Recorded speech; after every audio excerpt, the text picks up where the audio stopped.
ॐ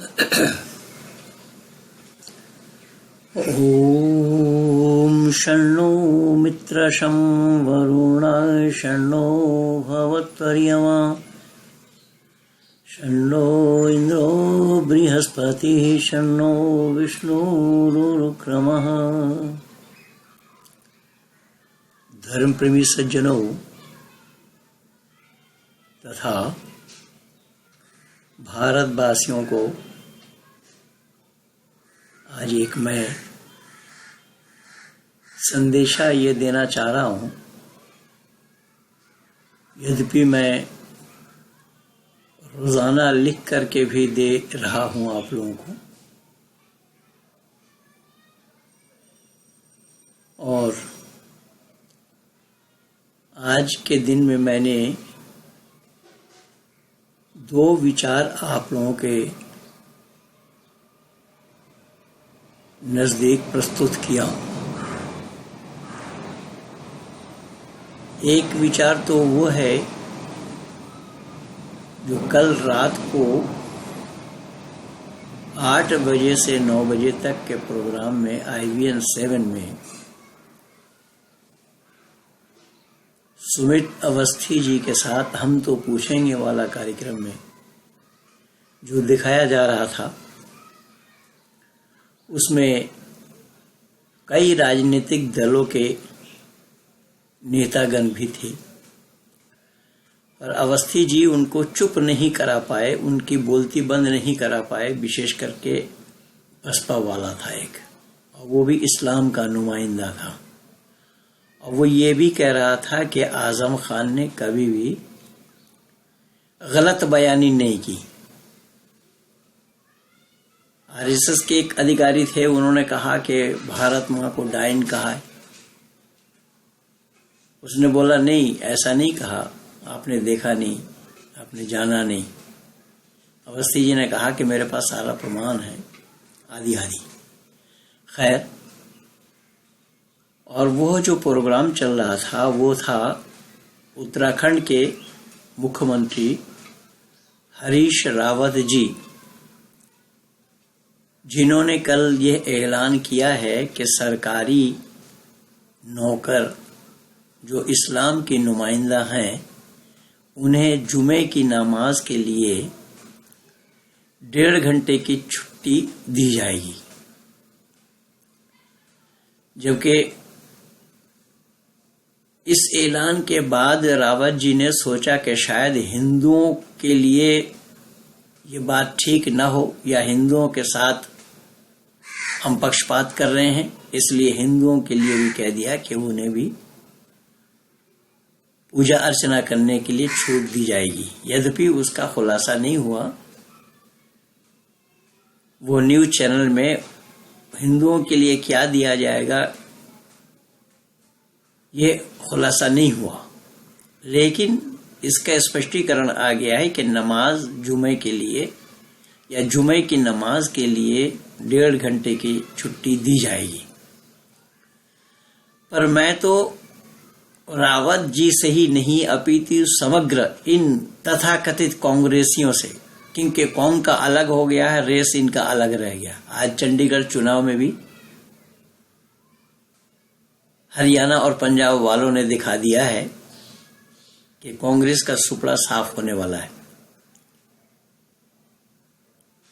तो इन लोगों को पूछना चाहता हूं कि जब नमाज दिन भर में 5 बार है, तो 5 बार की नमाज को अदा करना इस्लाम वालों के लिए फर्ज है। ये बिल्कुल बुनियाद है, प्रारंभिक चीज है, फाउंडेशन ऑफ इस्लाम है, इस्लाम की भीत है, इस्लाम का पिलर है। दूसरा नियम है 5 बार का नमाज पढ़ना, 5 बार की नमाज को अदा करना। तो 5 बार की नमाज जब आप पढ़ेंगे तो सुबह 10 बजे से कार्यालय आपका खुलेगा और 5 बजे तक आपको कार्यालय में रहना है। उसमें 2 वक्त की नमाज रोजाना की होगी। तो रोजाना जो पंजगाना नमाज है उसे छोड़कर आप केवल जुमे के लिए छूट दे रहे हैं। वो क्यों? क्या आपके उत्तराखंड के जितने भी सरकारी नौकर है मुसलमान, वो ज़ोहर की नमाज ना पढ़े, असर की नमाज ना पढ़े, क्या उन्हें आप रोक रहे हैं ज़ोहर और असर की नमाज के लिए? तो ज़ोहर और असर की नमाज तो उनको रोज़ाना पढ़ना है। तो आप जुमे को एक दिन के लिए केवल 1.5 घंटा की छुट्टी दे रहे हैं, और जुमे की नमाज अदा करना आपके देहरादून में हो या हरिद्वार में, उन मस्जिदों में नमाज अदा करना जायज़ होगा या नहीं वो भी देखना है, क्योंकि बहुत सी मस्जिदें ऐसी हैं जहां पर नमाज जुमे की नहीं होती और ना होनी चाहिए शरीयती कवानीन के अनुसार। तो उसमें बहुत से भेद हैं, वो भेद मैं बाद में बताऊंगा। तो मैं निवेदन कर रहा हूं कि केवल जुमा पढ़े, 8 दिन की नमाजी बनाना चाहते हैं आप मुसलमानों को, जो पंजगाना नमाज उनके लिए फर्ज है, क्या वो फर्ज को तर्क कर दें? अगर हिंदुओं के लिए आपने कुछ तोहफा दिया है तो रावत जी आपको यह पता होना चाहिए कि जो समय हिंदू आपके ऑफिस में काम करने के लिए जाएंगे सुबह 10 बजे से लेकर के 5 बजे तक, उन समय में या उस समय में हिंदुओं की कोई पूजा अर्चना नहीं है। हिंदू पूजा करके ही आपके ऑफिस में जाते हैं और फिर आपके ऑफिस से लौट करके घर में पूजा करते हैं। यहाँ पर 2 बार उपासना करने की बातें हैं। संध्या 2 बार होती है, और हमारा शास्त्र का भी कहना यही है, नातिष्ठते तो यहाँ पूर्वम नुपासते यश्च पश्चिमम स शूद्रवद बहिष्कार्या सर्वस्मात् द्विज कर्मणा, कि जो व्यक्ति सुबह और शाम दोनों समय संध्या नहीं करता, ईश्वर को धन्यवाद नहीं देता, ईश्वर की उपासना नहीं करते, उसे अपने कुल से हटाकर शूद्र कुल में ढकेलो, उसे शूद्र कहा गया। हमारे यहाँ पर शूद्र केवल सफाई कर्मचारी नहीं, हमारे यहाँ पर शूद्र केवल मायावती नहीं जो हाथी के नाम से राजनीति कर रही है। अभी अखिलेश को कह रहे हैं कि सरकारी खर्चा से ये लैपटॉप बांटे हैं, साइकिल दिया है, ये किया वो किया है, और इन्होंने जो हाथी बनवा दिया पूरे लखनऊ भर में, तो वो खर्चा क्या अपने घर से ला करके करी थी या वो भी सरकारी खर्चा से बनाया गया? जबकि इस हाथी को पिछले दिनों में चुनाव आयोग को ढकने के लिए न मालूम कितना खर्च करना पड़ा था। भाई हाथी अगर दिखा करके आप चुनाव लड़ रही हैं, हाथी जायज है, हाथी को दिखाना संभव है, तो फिर चुनाव आयोग को उसको ढकने के लिए आदेश क्यों देना पड़ा था? इसका मतलब सब मिल करके ही चिल्पों कर रहे हैं, राष्ट्र से किसी को कोई ताल्लुक नहीं है। तो मैं निवेदन कर रहा था कि हमारे यहां पर शूद्र उनको कहा गया है जो 2 समय संध्या नहीं करते, लेकिन इस्लाम वालों को 5 बार करना होता है, तो 5 बार में ऑफिस टाइम में उनका 2 बार नमाज उनको पढ़ना होगा, जिसको ज़ोहर और असर, ज़ोहर दोपहर को पढ़ा जाता है 1 बजे से लेकर 2 बजे के अंदर, और असर 4 से 5 के अंदर में। लेकिन वो सीजन में सर्दी, गर्मी, वर्षा, जाड़ा सीजन में समय बदलता रहता है। तो 2 बार की नमाज रोजाना पढ़ना है, उससे हटा करके मुसलमानों को आप केवल जुमा के लिए छूट दे रहे हैं। तो जुमा से हरीश रावत जी आपका क्या ताल्लुक है? उन जुमे की नमाज से आपका क्या संपर्क और संबंध है? जुमे की नमाज जो लोग पढ़ते हैं, चिंता तो उनकी होनी चाहिए, चिंता उनको करना चाहिए। आप चिंता करने लगे हैं। पर यह बहुत बड़ा धोखा हो रहा है राष्ट्र के साथ कि एक वर्ग विशेष को, एक कौम विशेष को, एक संप्रदाय विशेष को सरकारी छूट देना, सरकारी छूट मिलना, यह राष्ट्र के साथ विश्वासघात है। राष्ट्रीय भावना होनी चाहिए। वो जो नमाज पढ़ेंगे, वो नमाज में क्या राष्ट्र को लाभ है या हरीश रावत जी को लाभ है या उत्तराखंड सरकार को लाभ है? वो लाभ उनको निजी है, वो निजी लाभ के लिए नमाज पढ़ते हैं। उपासना की जाती है अपने लाभ के लिए, औरों के लाभ नहीं है उसमें। तो अपना व्यक्तिगत लाभ के लिए सरकारी काम को रोक करके, सरकारी काम से हट करके, सरकारी काम को नुकसान पहुंचा करके व्यक्तिगत काम करे, तो क्या ये राष्ट्र के साथ धोखा नहीं है?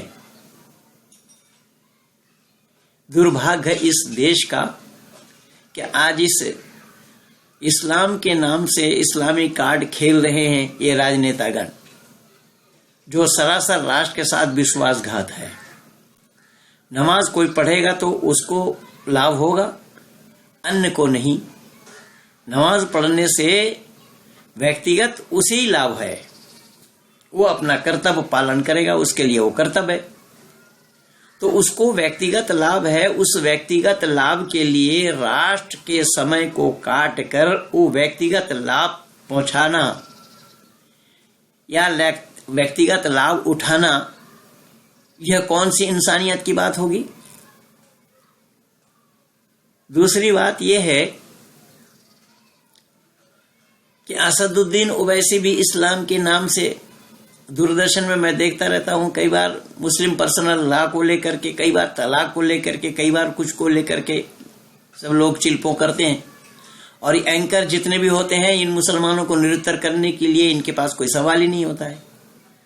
जैसे कल ये बसपा वालों से या सपा वालों से पूछ रहे थे सुमित अवस्थी जी, तो सपा वालों से ये भी पूछना चाहिए था कि भाई तुम हर धर्म का आदर करते हो, सभी धर्म का आदर करना चाहिए ये कह रहे हो, लेकिन इस्लाम ने अन्यों को धर्म माना है क्या?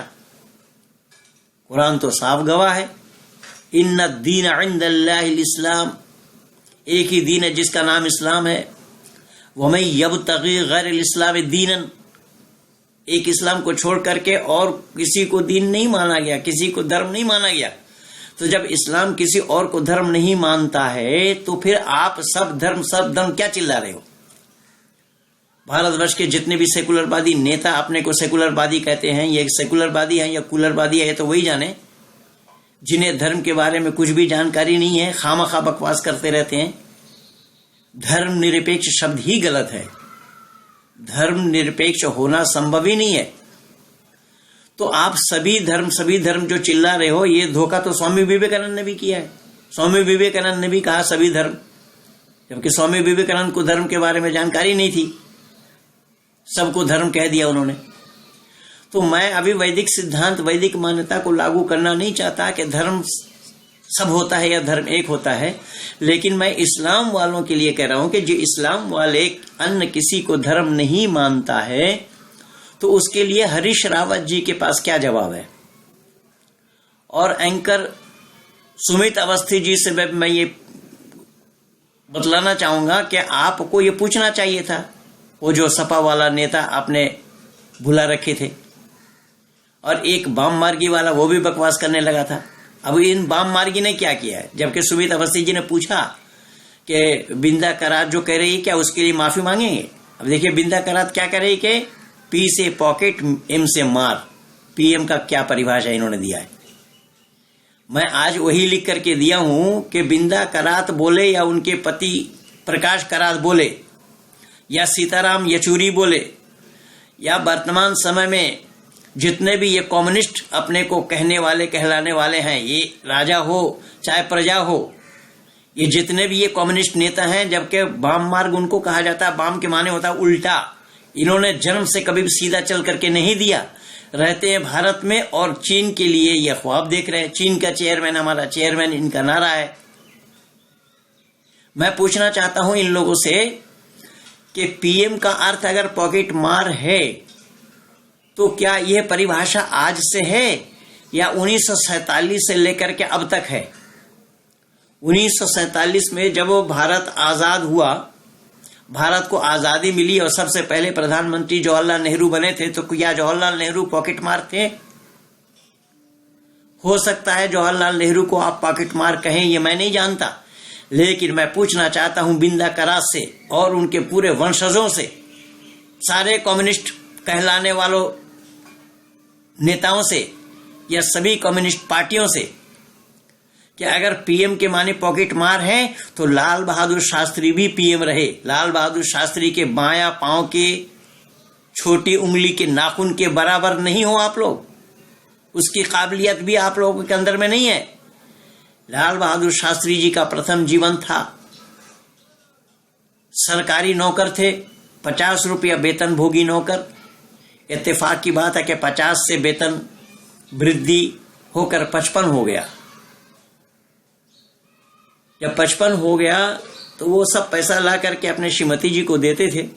कुछ दिनों के बाद उन्होंने अपने श्रीमती जी से कहा कि मुझे 200 रुपया की आवश्यकता है, कहीं से आप उधार ला करके दें तो समय आने पर चुकता कर देंगे।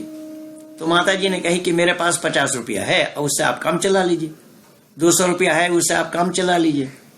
तो शास्त्री जी ने पूछा 200 रुपया आपके पास आए कहां से? तो माता जी ने कही कि पहले तो आप 50 ला करके देते थे, जब से आप 55 ला करके देने लगे तो 5 रुपया जो अतिरिक्त आया है उन 5 रुपयों को मैंने अलग अलग करके जोड़ करके रखा, वो पूरा 200 हो गया।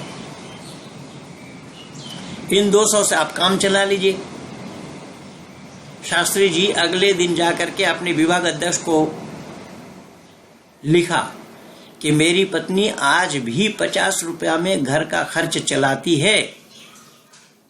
जो 50 रुपया मुझे दिया जा रहा है, 5 रुपया जो ज्यादा दिया जा रहा है, 5 रुपया की जो वृद्धि हुई है वो सरकारी कोष में जमा होना चाहिए।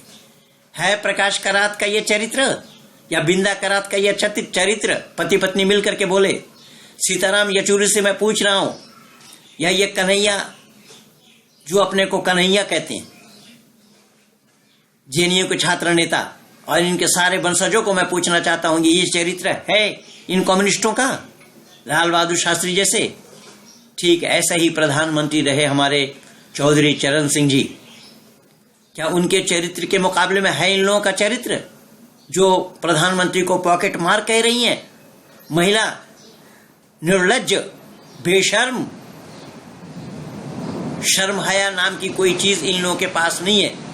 खाते भारत में, रहते भारत में और चीन का ख्वाब देखने वाले, भारत विरोधी नारा लगाने वाले। जबकि इन कम्युनिस्टों ने बंगाल की क्या दशा 32-33 वर्षों में किया है, वो तो बंगाल वालों ने बता दिया है, दिखा भी दिया है। इस समय वालों को भी बंगाल वाले दिखा देंगे, इस समय भी जो हो रहा है। लेकिन मैं पूछना चाहता हूं कि पीएम को जो जिसके मन में जो आ रहा है वो वही कहेंगे। क्या ये भारतवासियों का अपमान नहीं है? ये कल का छोकरा जो कांग्रेसियों ने जिसको उपाध्यक्ष बना रखा है, जिसको बात करने की सलीका नहीं है, बात करने की तमीज नहीं है, सभ्यता नाम की कोई चीज नहीं है, न राजनीति को जानता है, वो प्रधानमंत्री को फेंकू कह रहा है। मैं उसके लिए तो लिखा था कि यह संस्कार वो अपनी इटली वाली माँ से मिला है, क्योंकि माँ ने तो संस्कार दी नहीं। माँ कहां से जानेंगे संस्कार होता क्या है? इटली वाली क्या जानेंगी? अगर संस्कार किसी को पता है वो भारतीय माँ को पता है। इसलिए वैदिक संस्कृति में माता निर्माता भवती कहा गया। माँ निर्माण करती है, बच्चों का जीवन का निर्माण माँ के ऊपर है। माँ के ऊपर ही ये सारा दारो मदार, माँ जैसा चाहती है संतान को वैसे बनाती है। तो इटली वाली माँ क्या जानेगी संस्कार क्या होता है? हमारे यहाँ माँ के उदर में 3 संस्कार होते हैं, गर्भधान के बाद भी 2 संस्कार और होते हैं जो बच्चा उदर में रहता है। और संस्कार शब्द का अर्थ क्या है? संस्कार माने परिमार्जित करना, धौत करना, परिष्कृत करना, साफ करना आदि आदि। तो संस्कार राहुल को मिला कहां? राहुल क्या जानता होगा कि संस्कार किसे कहा जाता है, संस्कार किसे बोलते हैं? ये कह रहे हैं कि प्रधानमंत्री को मैंने बोला, अब ये फेंकू कहने के बाद ही मिलने के लिए गया। देखिए कितने ये भी निर्लज्ज है, कितने बेशर्म है। जिसको तू फेंकू कह रहा है उससे मिलने के लिए क्यों जा रहा है भाई? और ये कल जौनपुर में कह रहा था कि मैंने उनको कहा कि किसानों का कर्जा माफ कर दो, किसानों का कर्जा माफ कर दो। उन्होंने कुछ बोला नहीं। किसानी का तू क्या जानता है भाई? माँ बेटा मिलकर के जरा बता, राई और सरसों में क्या अंतर है? जौ और बाजरा में क्या अंतर है? गेहूं और जौ में क्या अंतर है? तू क्या जानेगा किसानी का? किसानों का हिमायती बन रहा है जो राजनीति का राह नहीं जानता। अभी स्मृति ईरानी जी को भी मैं सुन रहा था कि 2.5 साल से मैं अमेठी को अपनाई हूं और अमेठी के लोगों में रह करके 60-70 साल से जो काम नहीं हुआ, नहीं कर पाए, 2.5 साल में मैं वो काम किया हूं। मैं उन लोगों के बहन के रूप में यहाँ पर उन लोगों के साथ, उन लोगों के सामने मुझे इज्जत मिली है, उन लोगों ने मुझे सम्मानित किया है, सम्मान दिया है। ये तो केवल 2.5 साल का आंकड़ा बता रहे थे। 70 साल से ये कांग्रेसी लोग क्या कर रहे थे उस अमेठी में। इसलिए मैं निवेदन कर रहा हूं कि ये विडंबना है। इस नोटबंदी के बावजूद भी आज चंडीगढ़ म्यूनिसिपैलिटी के चुनाव में चंडीगढ़ वासियों ने दिखा दिया है, बतला दिया है कि मोदी एक नंबर है, सर्वोपरि है। ये तो लोग सोचे बैठे थे, सारे राजनीतिक दल यही सोच रहे थे कि शायद इस नोटबंदी में बीजेपी की हार हो जाएगी, बीजेपी हारेंगे। ये तो केवल नमूना है। अब उत्तर प्रदेश में बताया जाएगा, उत्तर प्रदेश में ये अखिलेश भी साफ हो जाएगा और ये मोमबत्ती भी साफ हो जाएंगी जो हाथी के नाम से राजनीति कर रही हैं। अभी पिछले दिन किसी भाजपा नेता ने उनको कुछ कह दिया था तो उसके लिए चिल्पो करने लगी, और उससे पहले जब मुलायम सिंह ने इनको लुच्चा लुच्ची बताया था उस समय शर्म नहीं आई थी इन्हें। मायावती को और काशीराम को दोनों को लुच्चा और लुच्ची बताया था मुलायम सिंह ने, उस समय कोई कार्रवाई क्यों नहीं करी। इसलिए बंधुओं, मैं भारतवासियों से विशेष करके आज ये निवेदन करने के लिए बैठा हूं कि हमें भारतीय होने में गर्व है और इस राष्ट्र को समृद्धिशाली बनाने के लिए दायित्व राष्ट्र के लोगों पर है। लेकिन दुर्भाग्य यह है कि रहते हैं जो लोग इसी राष्ट्र में, राष्ट्रीयता उनके दिल में नहीं है और रहते हैं भारत में। कोई चीन और पाकिस्तान की तरफ टकटकी लगा कर बैठा हुआ है, कोई ईरान और पाकिस्तान की तरफ टकटकी लगा कर बैठा हुआ है, कोई चीन और रशिया की तरफ टकटकी लगा कर बैठा हुआ है। कि यह राष्ट्र के साथ धोखा नहीं हो रहा है। जो का सपा नेता बह रहे थे कि आजम खान ने कोई गलत शब्द नहीं बोला, मैं याद दिलाता हूं, आजम खान ने उस समय भारत मां को डायन कहा, जिसका जवाब मैं दे रखा हूं सारा। आजम खान ने जब पिछले 85 में 85 के मार्च महीने में कलकत्ता हाई कोर्ट में कुरान के ऊपर रिट पिटीशन दायर किया गया था पद्मा खस्तगीर के इजलास में, सीएम चापरा और शीतल सिंह, ये दोनों, एक वकील साहब और एक वैदिक सिद्धांत का जानकार व्यक्ति, दोनों ने मिलकर के कलकत्ता हाई कोर्ट में केस दायर किया था। उस समय यही आजम खान कलकत्ता में आकर के मुसलमानों को भड़काया। मुसलमानों को भड़काते हुए कहा, मुसलमानों मत घबराओ, अभी अल्लाह का शान बाकी है, अभी कुरान बाकी, अभी इस्लाम जिंदा है। ये काफिर क्या समझते हैं जो अपने दिल में हंसते हैं, अभी तो करबला का आखिरी मैदान बाकी है।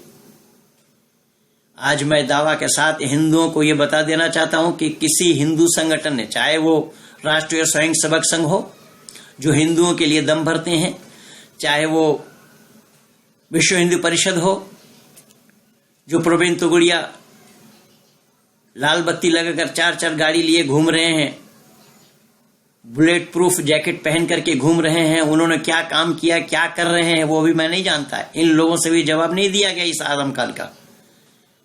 कोई भी हिंदू संगठन, चाहे बनवासी कल्याण आश्रम वाले हो, सीमांत शांति सुरक्षा समिति वाले हो, या हिंदुओं के नाम से जितने भी संगठन है, किसी ने भी जवाब नहीं दिया। उसका जवाब अगर किसी ने दिया है तो आर्य समाज का एक छोटा सा सिपाही होने के नाते मैंने जवाब दिया। मैंने लिखा, अभी दिल में वतन पर मिटने का अरमान बाकी है, अभी है आर्य जिंदा, हिंदुओं में जान बाकी है। ये मुखालिफ क्या समझते हैं जो अपने दिल में हंसते हैं, अभी तो कुरुक्षेत्र और हल्दी घाटी का आखिरी मैदान बाकी है। ये सारा काम मेरा उन्हीं दिनों से किया हुआ, उसी 85 में ही मैं किया था। दुनिया वालों ने इन सब चीजों को जानने का प्रयास नहीं किया है। केवल इतना ही नहीं, जहां जहां लोगों ने इस तरीके का काम किया सबका जवाब मैं दिया हूं। जब अटल बिहारी वाजपेयी जी प्रधानमंत्री थे, उन दिनों में दिल्ली के जामा मस्जिद के इमाम बुखारी साहब जीवित थे। उन्होंने पार्लियामेंट की तरफ उंगली उठाकर मारो मारो चिल्लाया और ये कहा था कि आईएसआई का एजेंट मैं हूं, भारत सरकार में दम है तो हमें अरेस्ट करे। ये बात कही थी उन्होंने। तो उस समय मैंने यही बोला कि रक्त अब मेरा मुझी को छल रहा है, जहर के दिल लोगों के दिल में घुल रहा है, धर्म के विष का वमन करता फिरे जो सर्प वे हमारे घर में पल रहा है। हर शहर में घर घर में हर आंगन में लावा, देश देखो धू धू करके जल रहा है। भयानक खेल के मोहरे बने तुम आज कैसे, शतरंज पे ये कौन चालें चल रहा है। माँ को डाइन कहने वाले तू भी सुन ले, यही आजम खानी माँ को डाइन कहा था उन दिनों में। मैंने ललकारते हुए कहा कि माँ को डाइन कहने वाले तू भी सुन ले, शिवा से वीर का प्रण सदा अभी चल रहा है। हर एक जहां सदा अभी चल रहा है, बिरंगना हर एक जहां झांसी की रानी वीर उधम सिंह और बिस्मिल रहा है। बुखारी हो शाहबुद्दीन हो या और कोई, कुचल दो सांप का फन, बस यही एक हल रहा है। एक और जानकारी मैं आप लोगों को दे दूं कि जिस दिन बुखारी साहब ने रामलीला मैदान में ये बात कही कि आईएसआई का मैं एजेंट हूं, भारत सरकार में दम है तो मुझे अरेस्ट करे, उन दिनों में मैं हर महीना में एक स्पीच देने के लिए जाया करता था झाड़ोंदा पुलिस ट्रेनिंग कॉलेज में।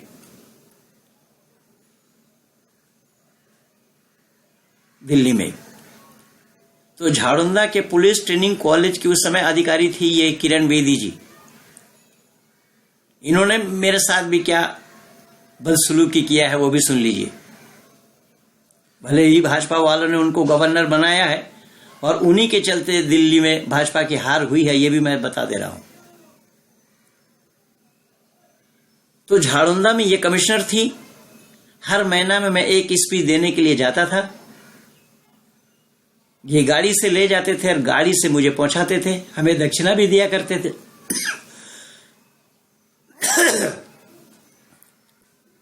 बुखारी साहब को जवाब जो मैं दिया हूं, ये मैं उसी झाड़ोंदा पुलिस ट्रेनिंग कॉलेज में जाकर के सुनाया। उस दिन किरण बेदी जी ने मुझे गाड़ी में नहीं भेजी, बड़ा वाला ट्रैक में भेजा। ये कितने हिंदू माइंडेड है, इससे आप लोग अंदाजा लगा सकते हैं। ये सारा काम मेरा किया हुआ है।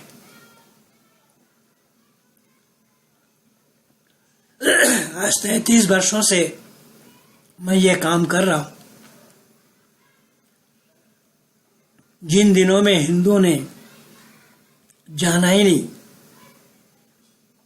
मैं क्या क्या बताऊं, कहां कहां क्या हुआ।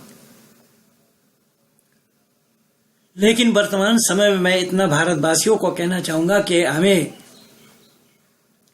राष्ट्र के लिए जीना है और राष्ट्र के लिए मरना है, जो माननीय प्रधानमंत्री जी ने प्रतिज्ञा की हुई है।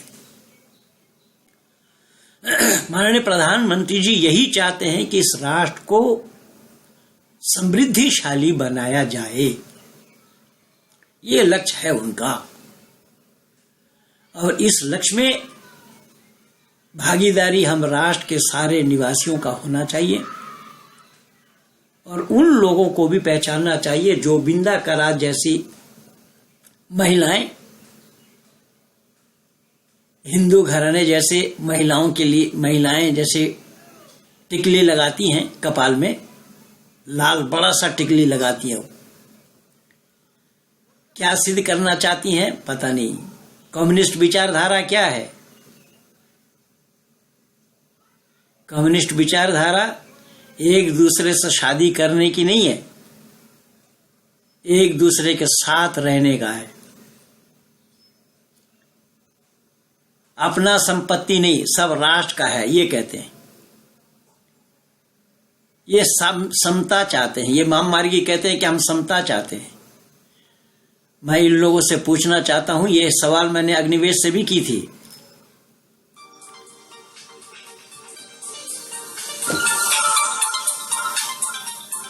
कि अगर आप लोग समता चाहते हैं तो जिस कुर्सी में आप बैठते हैं वो कुर्सी आप अपने नौकर को दे सकते हैं क्या, बिठा सकते हैं क्या?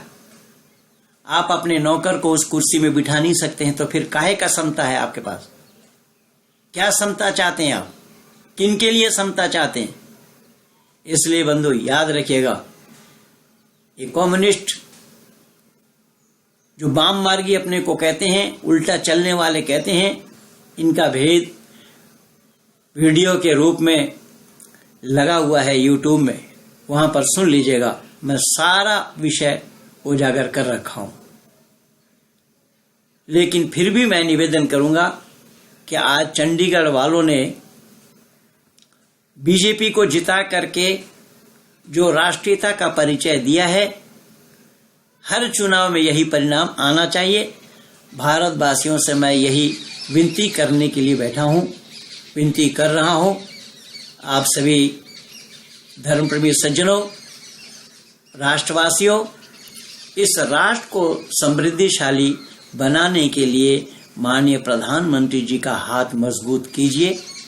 और ये जो दलगत राजनीति कर रहे हैं, परिवारवाद की राजनीति हो रही है भारतवर्ष में, इन सब को समाप्त करना होगा, इन सब को मिटाना होगा।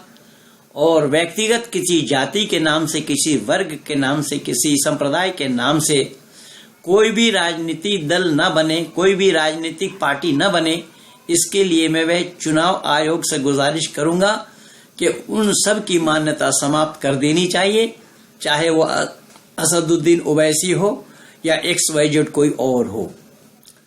यानी संप्रदाय के नाम से राजनीति नहीं होनी चाहिए। राजनीति नहीं है बल्कि राजधर्म है। और ये सारे लोग कह रहे हैं कि धर्म को निकाल बाहर करो, धर्म निरपेक्ष है।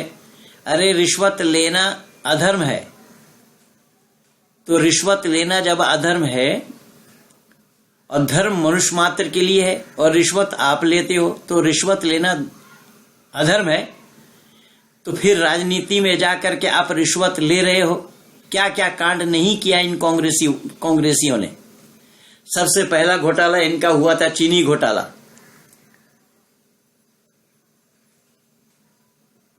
जो